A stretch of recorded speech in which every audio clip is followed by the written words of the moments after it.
The RAND Corporation report found a no-Brexit deal would cost the UK nearly 5% of its overall GDP, around £104 billion, over the course of 10 years. After Brexit, Charles Rees, the corporation's vice president and one of the authors of the report, said the European single market is essentially friction trade in goods and services. There is no inspection across the border, the same standards and conformity assessment practices everywhere. So not having all those things will affect the British economy.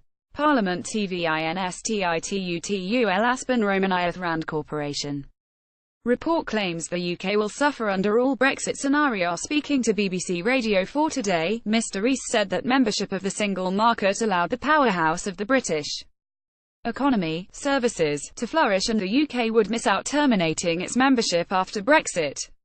He continued, the single market gives really very open access to British services, and services are the powerhouse behind the British economy. According to the report, all Brexit scenarios have a great impact on the British economy, while the EU would suffer from significantly minor risks. The study reads, the WTO outcome would likely move the UK further from EU standards and over time significantly increase non-tariff barriers, harming the ability of UK businesses to sell goods and services to EU countries. The EU would also lose out under the WTO scenario, but the effect is relatively minor, a 0.7% drop in GDP. 10 years after Brexit, the RAND Corporation report suggested the best approach to Brexit to preserve the British economy would be to strike a trilateral deal between the UK, the EU and the US. The three-way deal would see the United Kingdom experience some losses but keep its GDP 2.2% higher than on WTO terms, but the report claimed such an arrangement is unlikely due to the current political environment in both Europe and the United States.